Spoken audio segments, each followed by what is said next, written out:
about the time a little bit before Fajr, in very brief, and then we talked about the activities and the things to do after Fajr all the way till sunrise. And we mentioned the 4 things to occupy your time in, from recitation of the Quran, reflection, and to do the adhkar and the awrad and the things that you have made a habit of, and the du'as and supplications to Allah subhanahu wa ta'ala. So what do you do after sunrise is very interesting, the way how Imam Ghazali will mention it.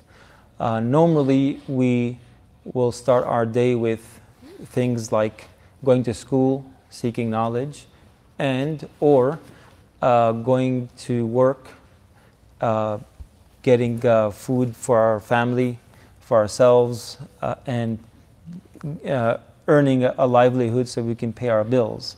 So let's see, where does that fit in what Imam Ghazali is going to talk to us. So he says, فَإِذَا طَلَعَتِ الشَّمْسُ وَارْتَفَعَتْ قَدْرَ رُمْحٍ فَصَلِّ رَكْعَتَيْنِ وَذَلِكَ عِنْدَ زَوَالِ وَقْتِ الْكَرَاهَةِ لِلصَّلَاةِ فَإِنَّهَا مَكْرُوهَةٌ مِنْ بَعْدِ فَرِيضَةِ الصُّبْحِ إِلَى ارْتِفَاعِ الشَّمْسِ. Here briefly he says that after sunrise, when it's 10-15 minutes, you pray 2 rak'at at least, and you do not pray anything before that after Fajr Salah, because that will be a disliked time to pray. And he says, فَإِذَا أَضْحَى النَّهَارُ, and when a good amount has passed after that, approximately 2 or more or less hours, then you pray Salatul Duha. So you pray 2 rak'ats of Salatul Ishraq, and then 2 rak'ats or 4 rak'at, or you will mention all the different numbers of Salatul Duha. The early day, the time of the early day, that's called Salatul Duha. Duha is the morning hours, the AM hours before midday. How much So time after the Ishraq? About 2 hours or so. No, Duha, Salat al-Ishraq.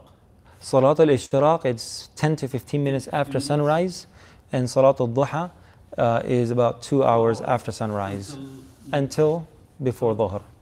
So anytime between that you can pray Salat al-Duha. The Prophet ﷺ, Hanafis make and Shafi'is don't?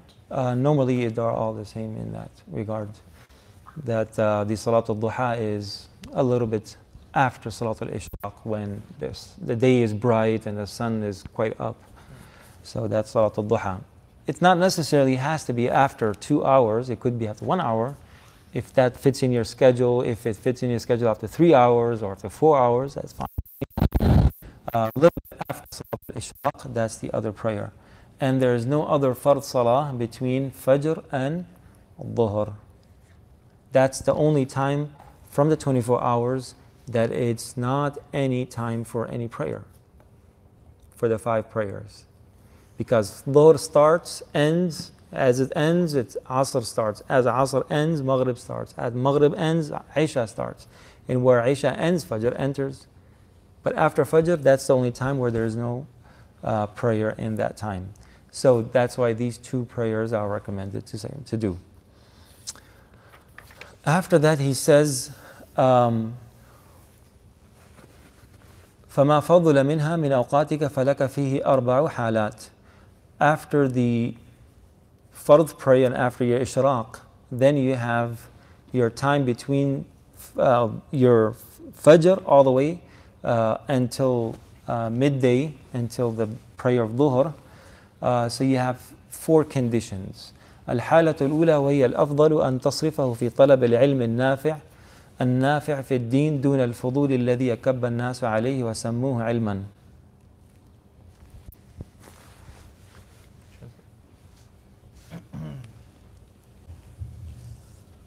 The first way and the best is to spend your time seeking beneficial knowledge in religion, not matters of secondary importance, which many people devote themselves and call knowledge. Useful knowledge is only that which increases your fear of Allah Ta'ala, increases your insight into your own defects, and increases your knowledge of how to worship Allah Almighty, Most Majestic.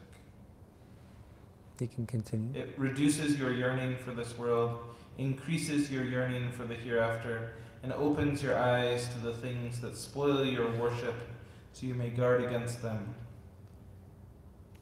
It lays bare to you the scheming of Shaitan, his deceit, and his misleading of the evil scholars until he succeeds in exposing them to the aversion and wrath of Allah Almighty, Most Majestic, through their use of religion for worldly gain, their employment of knowledge to acquire wealth from the powers that be, their consumption of wealth, of endowments, and of the orphans and the poor, and their directing all their energies throughout the day to attaining prestige and a place in the hearts of people. This forces them into a state of ostentation, disputation, rivalry, and boastfulness. Wow, that's a lot. So when he says that you have four things, one of the four things that you should make yourself involved with, keep yourself occupied with. So which one is best? So he gives different categories, and he says, first you have to make sure that, see if you can get yourself involved in this activity, which is seeking knowledge. And that's why he says in the beginning, وَهِيَ الْأَفْضَلِ. This is the best of the four conditions, that you spend your time in beneficial knowledge. And he says the beneficial knowledge in your deen, and he says not those things that people think that is beneficial. And the scholars have mentioned, even he says later on that I have mentioned that in the book Ihya Ulumuddin, in one of the 40 chapters he talks about the knowledge and the different types of knowledge. So there are four different types of knowledge. One is the muqaddamat, the beginnings of knowledge.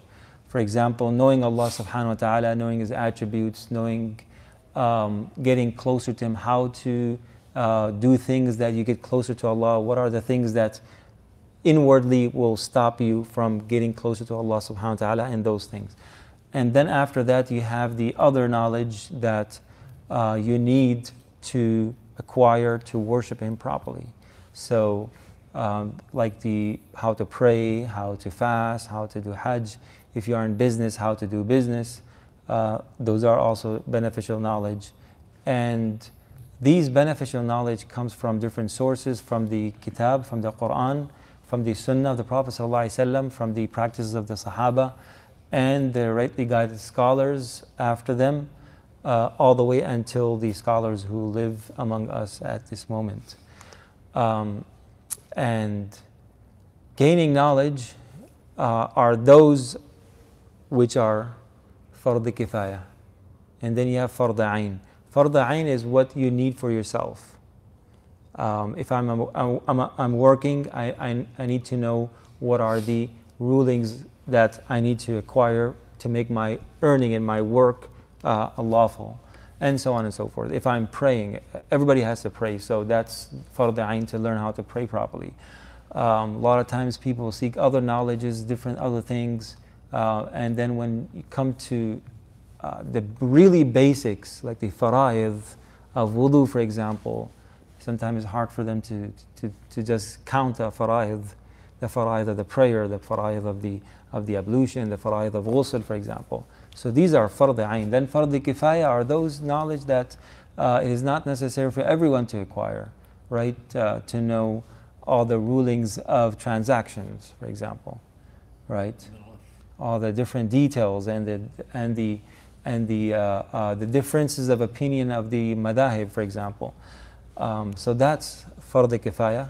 If certain people have that knowledge and they acquire that knowledge and they are the expertise in that, then alhamdulillah they suffice the rest of the ummah.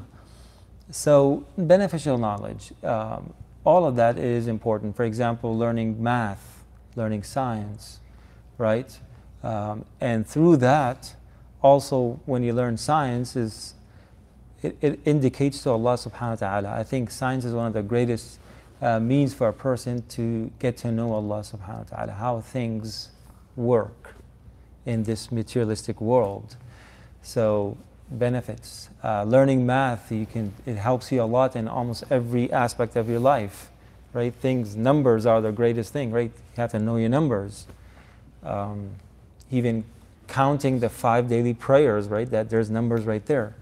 And we have all the 4 different categories of mathematics in the Quran. There's multiplication in the Quran, right? Right? Huh? Like for charity, like multiplying. Yeah, للذكر مثل حظ الأنثيين, charity, right? يضاعف لمن يشاء. There's the word ضعاف, مضاعفة, right? Multiplication, and all the rest. So you can get that also from the Quran as well. So it's very important. So anything that benefits you in this world and the hereafter. But here specifically talks about the ilm al-nafi' that is beneficial in your deen, right? If working is also part of your deen, right? It's part of your religion, that you have to earn a living, that you don't go and ask for help from other people, right? That's important. So that's a fard, and now to learn that is also fard. There you go. So ilm al-nafi'. So he gives the different things of ilm al-nafi' that increases your fear of Allah subhanahu wa ta'ala. Someone asked Imam Muhammad ibn al-Hasan al-Shaybani, one of the three great scholars of the Hanafi madhab, that have you written anything in zuhud? Zuhud, it means to be content with whatever Allah has given in this world and always seeking the hereafter. That's zuhud. So he said, yes, I wrote Kitab al-Buyu', the chapter of transaction in his book. That's my zuhud. If you know how to deal, give and take, when you're dealing with money, when you're dealing with things, with other people, if you're dealing in a right way, you're not cheating, you're not lying, then that's your zuhud in dunya. MashaAllah. So that increases your fear of Allah subhanahu wa ta'ala, right? I will not cheat, I will not deceive anyone in my transaction, I will not bring up any story that will make the deal look nice, although that person may fall into a pit hole somewhere, right? Sales representatives, right? They have to sell the product, they have to make it look good. But if you have the fear of Allah subhanahu wa ta'ala, you will show any defect in that. وَيَزِيدُ فِي بَصِيرَتِكَ فِي بِعُيُوبِ نَفْسِكَ, and increases your awareness of Allah subhanahu wa ta'ala, your inner sight, by looking at the shortcomings of yourself, right? Instead of looking at the shortcomings of other people, my shortcomings is so much that I spend a lot of time just thinking about that, and I don't have to think about other people's shortcomings, right? So all these things are the knowledge that is beneficial. Knowing yourself, right? If you know yourself, you know Allah subhanahu wa ta'ala, right? And then he says, if you have فَإِذَا فَرَغْتَ مِنْ ذَلِكَ كُلِّ وَفَرَغْتَ مِنْ إِصْلَاحِ نَفْسِكَ ظَاهِرًا وَبَاطِنًا وَفَضَلَ شَيْءٌ مِنْ أَوْقَاتِكَ فَلَا بَأْسَ بِأَنْ تَشْتَغِلَ بِعِلْمِ الْمَذْهَبِ فِي الْفِقْهِ لِتَعْرِفَ بِهِ الْفُرُوعَ النَّادِرَةَ فِي الْعِبَادَاتِ وطريقة التوسط بين الخلق في الخصومات عند انكهابهم على الشهوات. So here he talks about, he says, if you want to know about the difference of opinion of the different madhahib, and you have already completed all of that knowledge, that beneficial knowledge that you need for yourself, then you go into those other, meaning that's a fard kifaya knowledge, right? And in between, he gives some other things as well. فإن دعتك نفسك إلى ترك ما ذكرنا من الأوراد والأذكار استقلالا لذلك فاعلم أن الشيطان اللعين قد دس في قلبك الداء الدفين وهو حب المال والجاه فإياك أن تغتر به فتكون ضحكة له فيهلك ثم يخسر منك. Yes. The whole thing, or just No. last paragraph? فإن دعتك نفسك. Okay. However, if your lower self asks you to leave off the litanies and the remembrance we have detailed earlier, due to your occupation with these duties, then know that Shaitan, the accursed, has injected into your heart the hidden illness, love of prestige and wealth. Beware of being deceived by this, becoming a laughing stock for him, and being brought to destruction, after which he will mock you. So here he's indicating to a subtle thing that sometimes people who seek knowledge, they just engage in knowledge, in seeking knowledge so much that they don't do the adhkar, they don't do the awrad, they don't do nawafil, they don't recite the Quran, they don't do all these different activities. and they think, oh, because I'm seeking knowledge, I'm doing something so great, so I don't need to do any of these. So here he's saying that you have to make sure that your nafs is not running away from these things. It has a habit of doing it on a regular basis, and you have made yourself a habit of doing these things. And then you are seeking knowledge. So you have to, strike a balance between doing your awrad and adhkar and recitation of the Quran and so on and so forth, and also seeking knowledge. It's not that you're running away from this because I want to open a book and I want to go through this argument that is so fascinating, that so-and-so is saying this and he gave these great dalil, and here we have another scholar refuting that, and he's giving all of his dalils, and you feel so good about it, and you want to read more, you want to read more detail about it. But then after the salat, you're not even making your dua, you're not saying your adhkar, your subhanallah, alhamdulillah, Allahu akbar. Even in salat, you're thinking about which dalil was stronger. So he's saying that make sure that you make yourself a habit, and then that's why he says, فَإِن جَرَّبْتَ نَفْسَكَ مُدَّةً فِي الْأَوْرَادِ وَالْعِبَادَةِ فَكَانَ لَا تَسْتَثْقِلُهَا كَسْلًا عَنْهَا لكن ظهرت رغبتك في تحصيل العلم النافع ولم ترد به إلا وجه الله والدار الآخرة فذلك أفضل من نوافل العبادات مهما صحت النية. If you try the routine of litanies and worship for some time and yourself does not find it burdensome or become negligent of it, but rather your yearning for attaining beneficial knowledge becomes apparent, and you want it only for the sake of Allah Most High and the abode of the afterlife, then seeking this knowledge is better than other voluntary works, as long as the intention is sound. Right, the Prophet ﷺ, he said, إِنَّمَا بُعِثْتُ مُعَلِّمًا, I was sent as a teacher. And the Prophet ﷺ came into the masjid and he saw two gatherings. One was just sitting there doing dhikr of Allah subhanahu wa ta'ala, remembrance of Allah, and the other was seeking knowledge, talking about beneficial knowledge. And the Prophet ﷺ said that both are great, but I was sent as a teacher, so he sat with them, with the people who are talking about knowledge. So it's greater than any nafli ibadah, any voluntarily ibadat, praying nafil salah, or any other ibadah. Seeking beneficial knowledge it's higher. But make sure that you have a habit of doing that, right? And how you know that? When you are free, when you're not seeking knowledge, if you are doing the other awrad, you're reciting, for example, Surah Yasin every morning, if you are reciting Ayatul Kursi after every salah, if you're reciting Surah Al-Mulk every night in your free time, while you're in the bed, while walking, in those free times, those small little times that you have in between things, if you are doing those adhkar, then it means that you have made a habit of doing them and also seeking knowledge. But if you neglect the adhkar and the awrad and all those great means that purifies your soul, purifies your heart and your mind, and gets you closer to Allah subhanahu wa ta'ala, if you're neglecting that, then seeking beneficial knowledge will not get you anywhere. No. So seeking knowledge, so he says that this is a very slippery stone where people kind of go out of balance, right? So he says you have to pay attention. And above all of that, the most important thing is to have a good intention. If you're doing all of that and also seeking knowledge, but you don't have a good intention, why am I seeking knowledge? What benefits me? What benefits others? So on and so forth. So if you don't have that intention, then again, you are struggling between two things that are not beneficial. So ilm al-nafi, may Allah subhanahu wa ta'ala give us beneficial knowledge. This is something that, the only thing that Allah has subhanahu wa ta'ala has told the Prophet sallallahu alaihi wasallam to ask for it. وَقُلْ رَبِّي زِدْنِي عِلْمًا. Say that, oh God, increase my knowledge. So, and it's just an ocean that there's no end to it. The more you seek, the more you think you know less.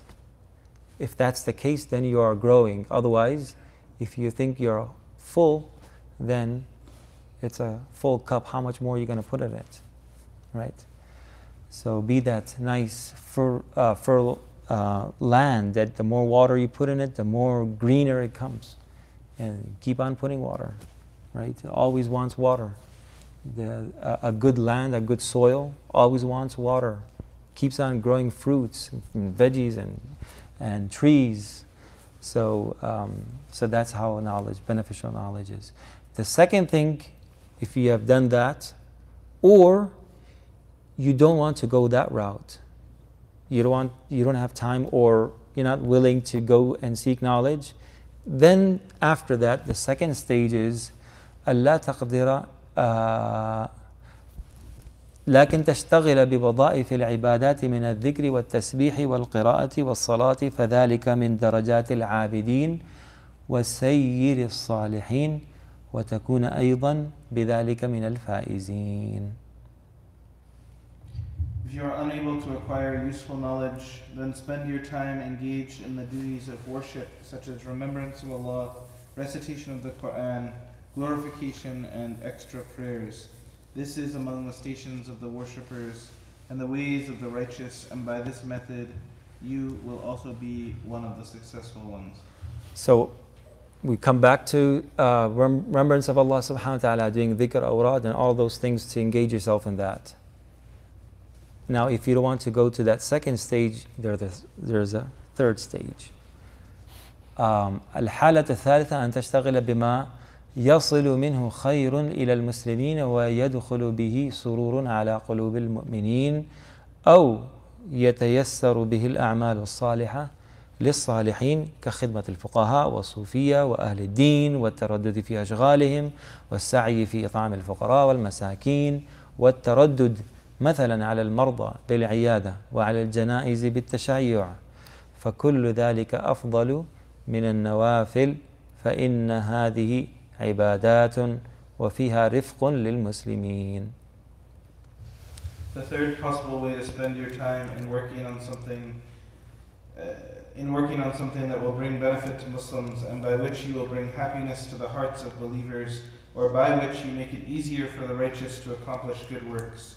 For example, serving the jurists, the true Sufis, or the men of religion, taking care of their errands, and striving to bring food to the poor and needy, making a habit of visiting the sick, and escorting funerals. All of these are superior to voluntary acts, because they are forms of worship and they involve kindness to Muslims. So sometimes a nafli salah will be better than an action that has a benefit to others, where there's a fear of show off and so on and so forth. So then doing nafli salah. But in many occasions, these things that he mentioned, like for example, visiting a sick person, going and feeding the people who are hungry, visiting the needy people, visiting people in the hospital, going to attend a salat al-janaza, all of these things, all of these acts that he mentioned are those acts that it benefits others. You are there in the service of others. So if you want to summarize it, you could summarize it into serving the creation of Allah subhanahu wa ta'ala. That's the third stage, right? And then after that, he comes to the fourth stage. ألا تقوى على ذلك إلا تقوى على ذلك فاشتغل بحاجاتك اكتسابا على نفسك وعلى عيالك وقد سلم المسلمون منك وأمنوا من لسانك ويدك وسلم لك دينك إذا لم ترتكب معصية فتنال بدرجة أصحاب اليمين إن لم تكن من أهل الترقي إلى مقامات السابقين.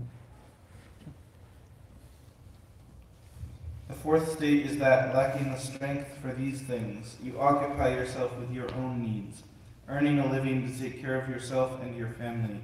You do this in such a way that Muslims are safe from your tongue and your hand, and your religion is safe, because you would not be committing sins. In this way you will reach the levels of the people of the right, even if you cannot be of those who rise to the levels of the forerunners. Mm-hmm.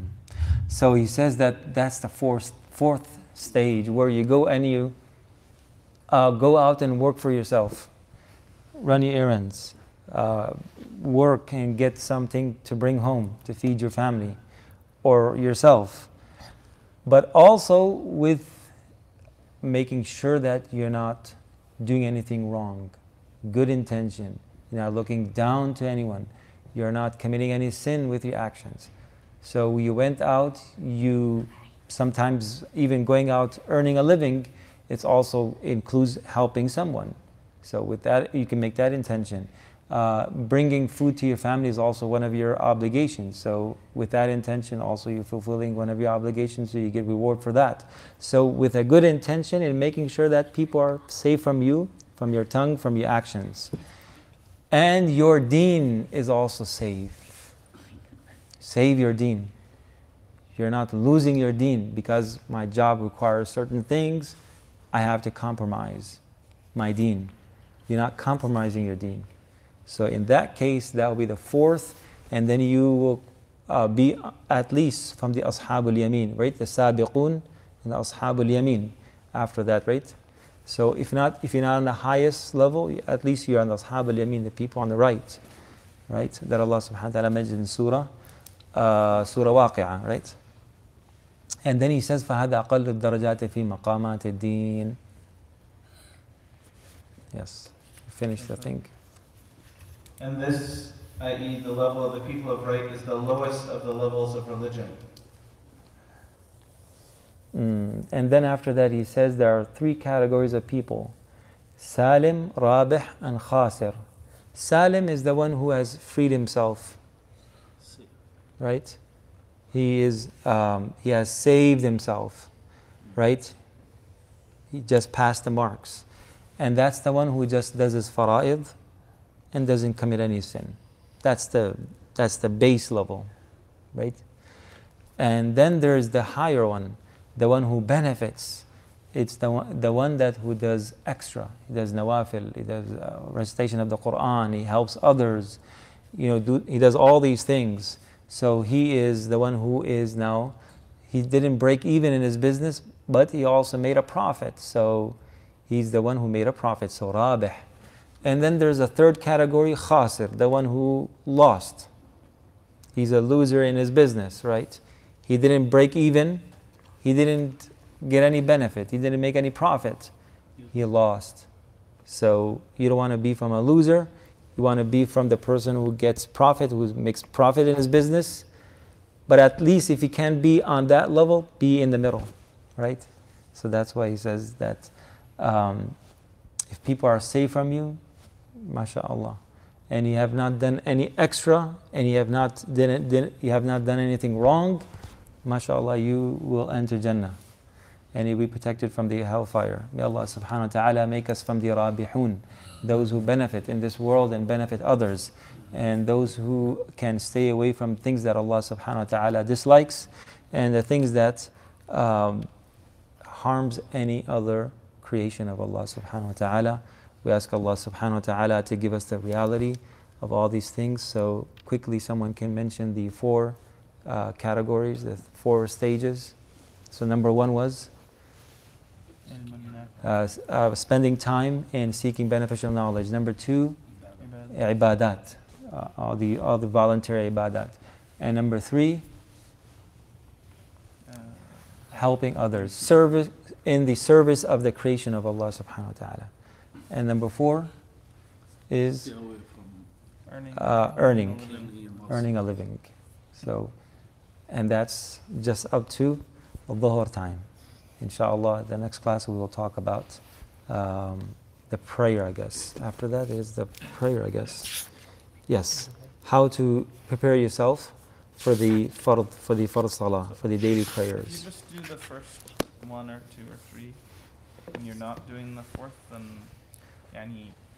how's it all work? So how it all works, so you do to the best of your ability. If you can try to do some of each.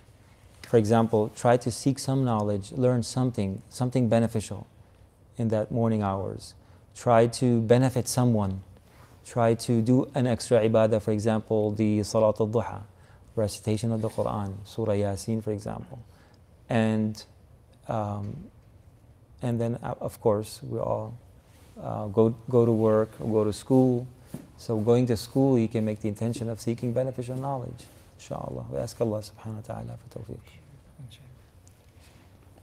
Subhanallah bihamdi, subhanallah al-azim, subhanallah wa bihamdik. نشهد أن لا إله إلا أنت نستغفرك ونتوب إليك.